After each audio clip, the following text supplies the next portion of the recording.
Muy buenos días alumnos, hoy vamos a hablar en el capítulo 3 de audiometría, nos vamos a enfocar específicamente en lo que es audición normal o normoyente.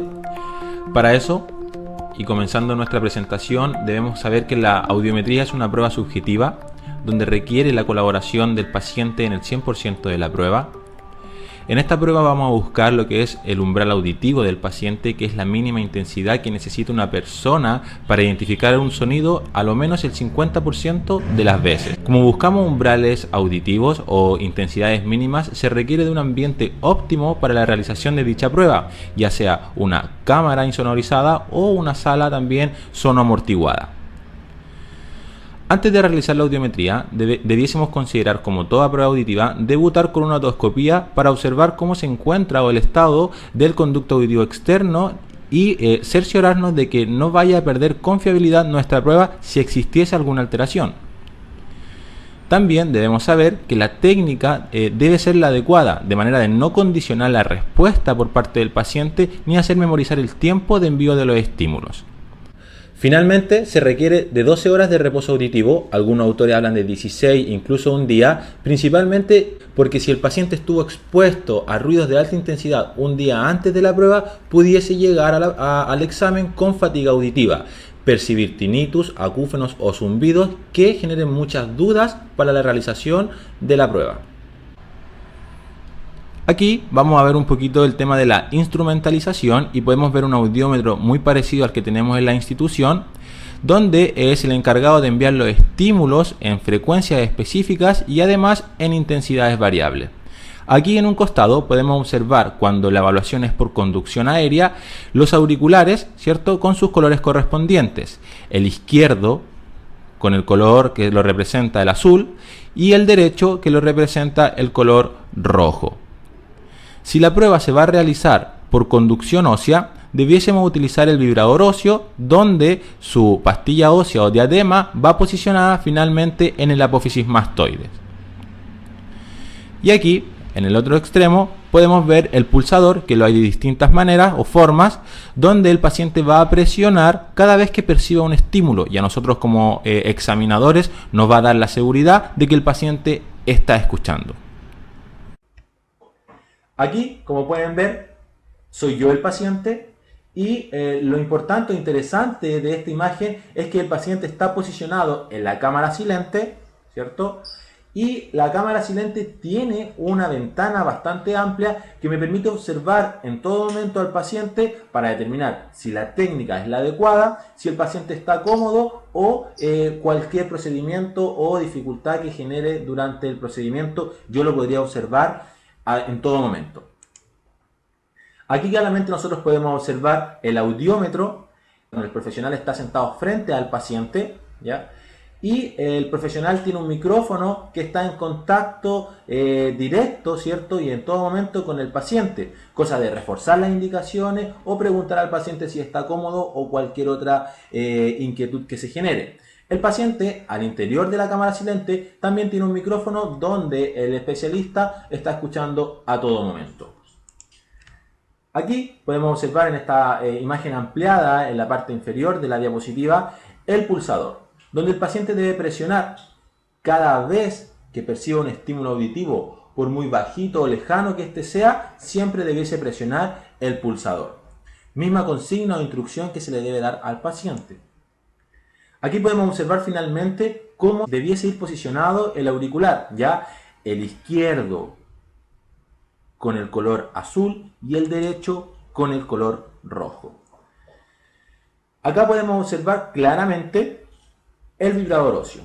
El vibrador óseo, y aquí más específico, está la pastilla ósea, donde va a ir posicionado o puesto finalmente en el apófisis mastoides. Y en esta última imagen podemos ya observar cómo debiese ir posicionado el aparato, ¿cierto?, el aparataje para comenzar ya nuestra audiometría.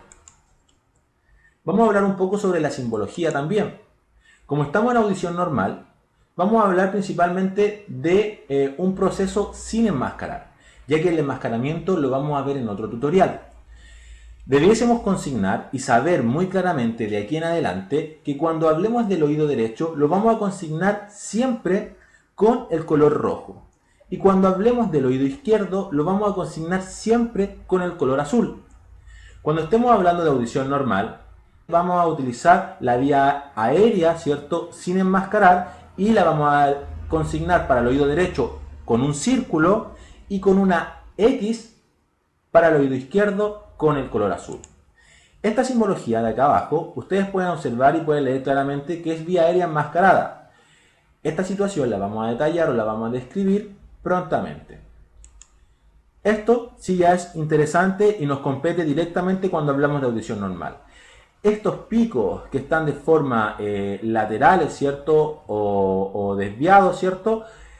Va a consignar y va a corresponder principalmente este hacia el oído derecho y este hacia el oído izquierdo con sus colores correspondientes. Estos corchetes que ustedes ven acá es la vía ósea también, pero en un proceso que ha sido enmascarado. Y finalmente, esto es sumamente importante, ya que ustedes cuando observen cualquiera de estas simbologías con una flecha orientada hacia el suelo o hacia abajo, quiere decir que el sonido no ha sido percibido. El paciente no ha logrado percibir ningún tipo de estímulo auditivo. Acá, para englobar lo que acabo de explicar, está el monigote de Fowler. Ustedes deben observar como si este fuese el paciente y que lo está mirando de frente a ustedes. Es decir, si ustedes lo miran de frente, lo que para ustedes es el derecho, para el paciente es el oído izquierdo. Y para lo que ustedes es el izquierdo, mirado de frente, para el paciente es el derecho. Entonces, la X corresponde al oído izquierdo con azul y su simbología en óseo sin enmascarar, ¿cierto? Este pico desviado, ¿cierto?, hacia el oído izquierdo, y el oído derecho con un círculo con el color rojo para la vía aérea, y este signo claramente, este pico desviado, ¿cierto?, con su orientación correspondiente al oído derecho. Cada respuesta que el paciente nos dé, ¿cierto?, o nos otorgue, va a ser consignada en este gráfico que nosotros lo conocemos, lo vamos a llamar como audiograma. Respecto al procedimiento, irá en otro tutorial. Sin embargo, cuando el paciente logre contestar estas 3 veces que pasa por la misma frecuencia y la misma intensidad, nosotros lo vamos a consignar dependiendo del oído por cual se comenzó. Esto es importante porque nosotros debiésemos comenzar siempre por el mejor oído, cosa de no enmascarar 2 veces en nuestra prueba. Entonces, cuando el paciente te contesta 3 veces en la frecuencia y en la misma intensidad, uno lo consigna. Ustedes claramente pueden observar que aquí estamos evaluando el oído derecho y el paciente contestó a 20 decibeles en la frecuencia 1000. Si continuamos la prueba, el paciente en la frecuencia 2000 también contestó a 20 decibeles. Y así sucesivamente. Después en 4000 el paciente contestó en 10 decibeles. Después en 8000 el paciente contestó en 10 decibeles. Siguiendo la prueba podemos observar que el paciente en 500 contestó a 10 decibeles. El paciente en 250 Hz podemos encontrar que contestó a 10 decibeles. Y en 125 contestó a 10 decibeles. Si ustedes se dan cuenta, en las abscisas podemos encontrar las frecuencias de 125 a 8000 Hz. Y en las ordenadas podemos encontrar las intensidades que va de menos 10 a 120 decibeles, ¿ya? Ahora, en este ejemplo pudimos observar claramente que pasamos por 1000, 2000, 4000, 8000, luego 500, 250 y 125. Orden que por protocolo o por regla se debiese seguir porque tanto la cóclea como la vía auditiva tiene su tonotopía, ¿cierto?, muy característica o muy marcada. Siguiendo con esto, y vamos a dar un énfasis solamente por cosas de didáctica, ¿cierto?, pasamos por la 4000 y 8000 directamente. Y cuando son evaluaciones infantiles, no son necesarias o no son tan necesarias la 3000 y 6000. Sin embargo, cuando nosotros estemos evaluando a un paciente adulto, es sumamente importante no saltarse estas frecuencias, tanto 3000 como 6000. Siguiendo, podemos observar luego que vamos al oído izquierdo.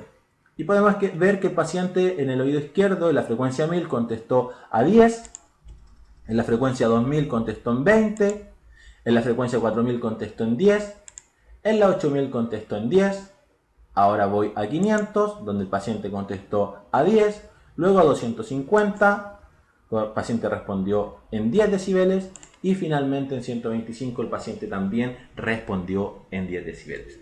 Una vez que he realizado, ¿cierto?, la vía aérea, ahora yo tengo que proceder a realizar la conducción ósea con el vibrador óseo descrito anteriormente. Y se sigue el mismo orden.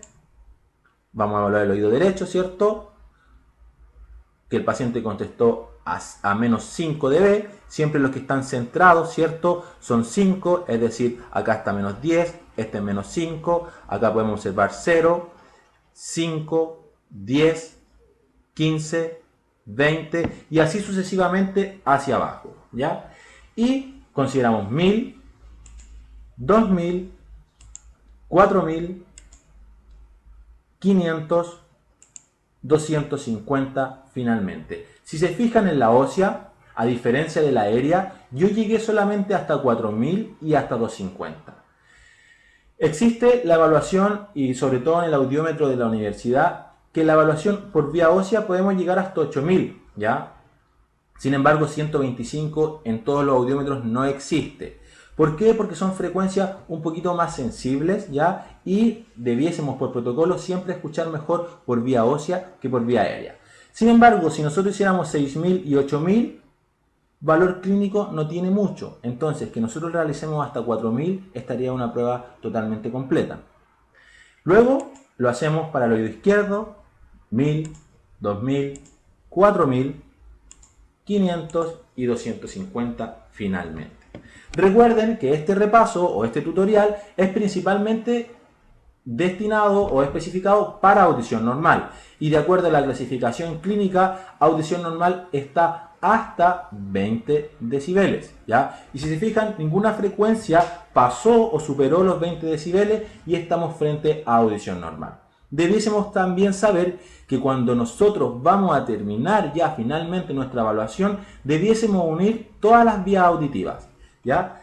Primero, la vía aérea y luego las vías óseas. Y la vía aérea siempre se une con una línea continua, como lo pueden observar aquí, tanto para el oído derecho como para el oído izquierdo. Y las vías óseas se consigna siempre con línea discontinua, como lo pueden observar aquí, con sus colores correspondientes. Ahora, ¿cómo sacamos el grado de severidad?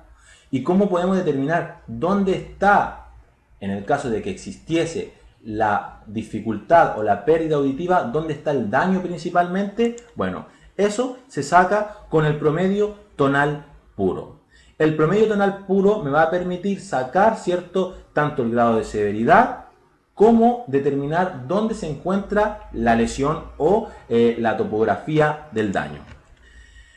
El promedio tonal puro se saca principalmente con las frecuencias del lenguaje, que son 500, 1000 y 2000. Hay algunos otros autores que consideran muy bien considerado por lo demás la frecuencia 4000, pero actualmente se sigue considerando solo 500, 1000 y 2000 como frecuencias del lenguaje para sacar el promedio tonal puro, ¿ya? Cuando hablamos por vía aérea, sacar el promedio tonal puro por vía aérea, principalmente vamos a hablar del grado de severidad. En este caso sería de la siguiente forma. Vamos a ver en qué intensidad quedó la frecuencia 500 y podemos observar que para el oído derecho está en 10 decibeles. Quiere decir que acá serían 10 decibeles más, en la frecuencia 1000 está a 20 más 20 y en la frecuencia 2000 está en 20. ¿Qué quiere decir esto? Que vamos a sumar 20 más 20 más 20. Esto nos va a dar un resultado y lo vamos a dividir en 3. Finalmente me va a dar, o vamos a obtener un resultado, ¿cierto? Y lo vamos a tener en consideración para saber el grado de severidad. El mismo promedio tonal puro se va a hacer para las vías óseas, tanto para el oído derecho como para el oído izquierdo, en 500, en 1000 y en 2000. Entonces, esto es un dato sumamente importante, porque cuando sacamos el promedio tonal puro para la vía aérea, vamos a determinar el grado de severidad. Si es leve, moderado, severo, profundo, etcétera, etcétera. Pero cuando sacamos el promedio tonal puro para la vía ósea, nosotros vamos a sacar el topo diagnóstico, quiere decir la ubicación específica en donde se encuentra el daño o la lesión. Ambos PTP se complementan para el diagnóstico finalmente. Recuerden que yo hago, ¿cierto?, el análisis de forma monoural. El oído derecho solito, vía aérea, vía ósea, y el oído izquierdo solito, vía aérea, vía ósea. Bueno, esto es un anexo que es sumamente importante considerarlo, ya que la clasificación de la hipoacusia va a estar determinado dependiendo de la asociación a cual nosotros nos basemos o fundamentemos, ¿ya? ¿Por qué? Porque nosotros principalmente vamos a utilizar cierta clasificación, pero nos pueden llegar otros tipos de exámenes donde la clasificación es distinta. Y si viene fundamentado y viene registrado en un informe que se basan de acuerdo a una clasificación, debiésemos considerarlo totalmente normal o válido ese informe. Entonces, y como estamos en distintas clasificaciones, especificándolas, vamos a hablar de la ANSI, que la ANSI habla que la normalidad está entre 0 a 15. ¿Ya? Sin embargo, si ustedes se fijan en la clasificación clínica, que es la que utilizamos nosotros, está de 0 a 20 decibeles. ¿Ya? Aquí, según el BIAP, por ejemplo, la normal la establece entre 0 y 20, muy similar a la clasificación clínica, y la OMS la clasifica, la norma oyente, entre 0 y 25 decibeles. Ninguna de estas es mala, ¿cierto? Ninguna de estas tendría que ser, está por sobre la otra, ¿cierto? Va a depender de acuerdo en qué nos basemos, en qué nos fundamentemos, pero es muy claro o debiésemos tener en consideración que ninguna está sobre la otra. Bueno, estimados alumnos, esto ha sido el capítulo 3 de audiometría. Ya espero que todas las inquietudes o dudas se vayan clarificando de acuerdo a estos tutoriales y esperamos comentarios dentro de nuestras asignaturas o actividades curriculares. Muchas gracias.